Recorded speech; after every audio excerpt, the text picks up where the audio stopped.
Hello. Hello. Thank you for choosing to spend your time with me today. My name is Joelle. This is Tall Hobbit Stitches, and this is my video diary where I talk about my crafts and things. Today, I'm going to talk about a couple of sewing projects.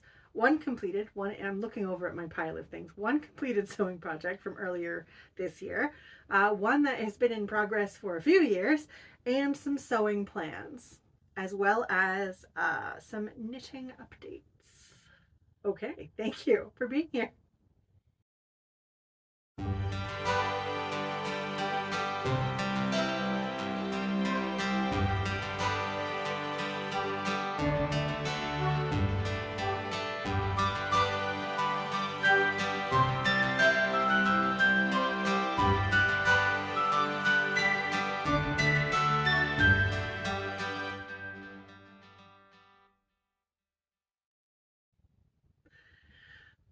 Right, so we're going to start with that chicken pouch that I mentioned in my last video. These aren't episodes. This isn't quality programming with episodes. This is my chicken pouch. She doesn't have a name. My little hen. I also forgot to look up the information for where I got the tutorial to make her. It was part of a free weekend for a sewing academy situation. And yeah, so I'll put that information somewhere and in the description. Anyway, so she's a little hand quilted pyramid shape made of scraps, and you do have to kind of pinch her awkwardly about the eyeballs to open the pouch, because the lanyard that I made is a little too thick for the opening that I left. Okay, it's being a little more difficult than usual. So you open her up and you can put all your little goodies inside, and I have my hang on chicken I have my 10x magnifying lens that I use when I go on walks, so I can look at moss and lichen and tree bark. And sometimes I like to look at the weaves of fabric, which is also pretty interesting. And then to close her, you pull down on her and pull up on the lanyard and just sort of bloop right inside. And I just sewed on little buttons for her eyes, but they're slightly too large for this scale. So she looks a little surprised. But yeah, I like this pouch a lot. Her beak gets a little smushed inside my, I have her hooked to my, the handle on my basket, and her beak gets a little smushed occasionally. But that is my chicken pouch that I talked about last time, or mentioned last time.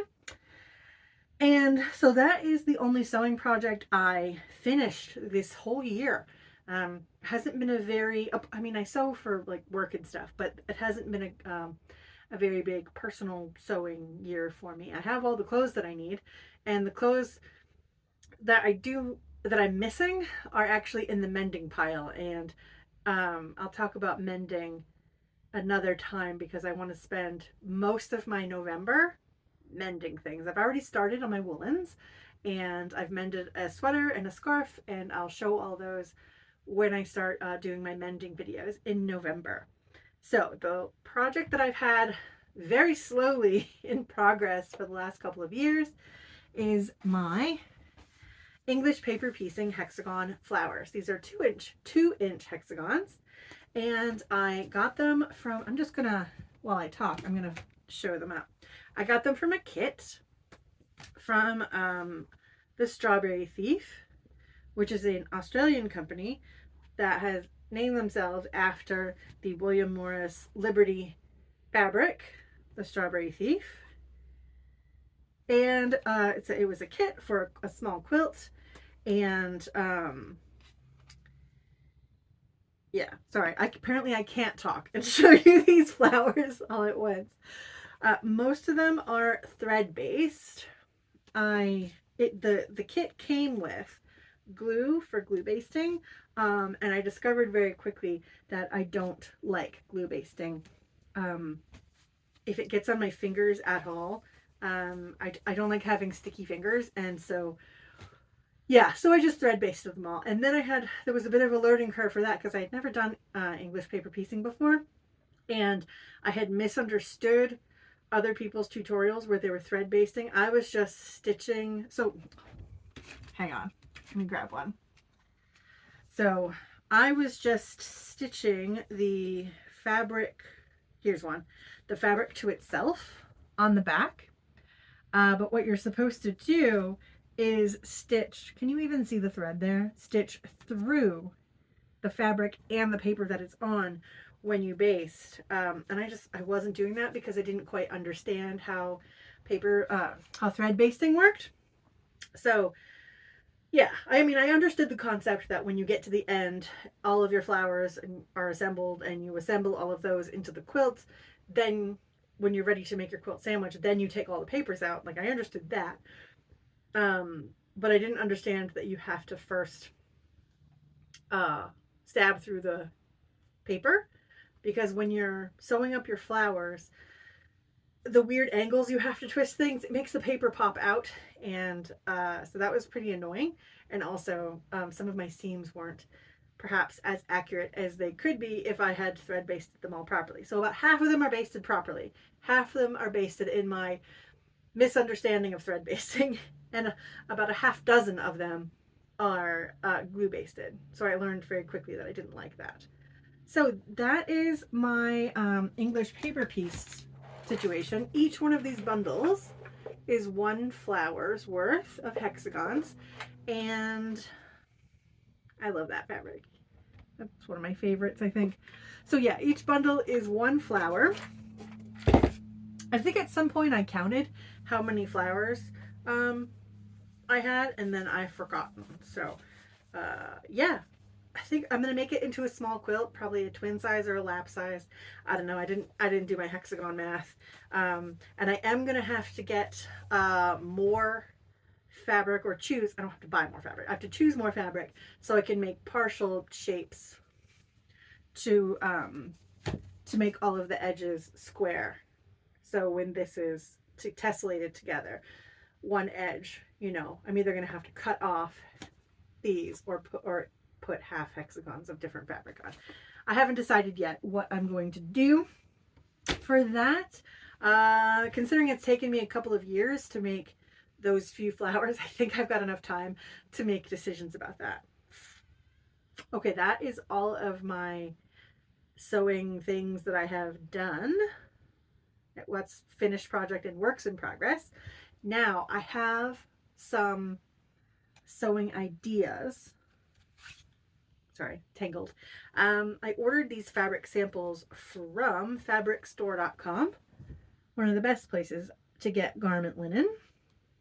They sent me an email ad, and a lot of these colors were in their selection. What am I trying to say? They had selected a lot of these colors, and they looked so nice together that I went through and I picked out a bunch of colors, and this will eventually be the color palette for my wardrobe. I have a dress in this green fabric. It's a bit sagier than the evergreen here. So I definitely want an evergreen dress as well. Whoops. I still like the sage green dress, but I want to go for a more jewel toned wardrobe. And this is years in the making. It's sort of, as things wear out, I will replace them with something from here. And my plan is to purchase one garment's worth of the linen and then make the garment out of it, rather than purchase ahead of time and then just have a whole basket of linen that I may or may not use because I might change my mind. So this is one of the reasons why I try not to plan too far in advance, because I do change my mind. I have a whole board on my wall here of all sorts of ideas, and I haven't updated it since early 2023. And I quickly went off course, and then also just kind of went into a slump as far as making things. Excuse me. Yeah, so I haven't really had much of an inspiration to make things or a need to make things because I have enough clothes. And so I don't really need to make more garments. There are a few things missing. I need more long sleeves and 3/4 length sleeves, tops. So I do have some wardrobe needs, but most of it is wardrobe wants or wardrobe replacements because I'm not happy with some of the things that I have. Yes. Okay. Moving on. That was ramblier than I intended, but I do have one project that is so close to being able to be started upon that all I have to do is wash the fabric and then I'll be ready to start the project. I have all of the notions. I might need thread. I'll have to double check on that. But it is the Elevenses Backpack. Pardon me. The Elevenses Backpack from Sew Liberated. And I'll throw in a picture here of what some of the samples look like from the pattern.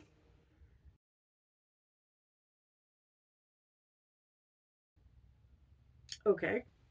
Mine is going to be made out of this canvas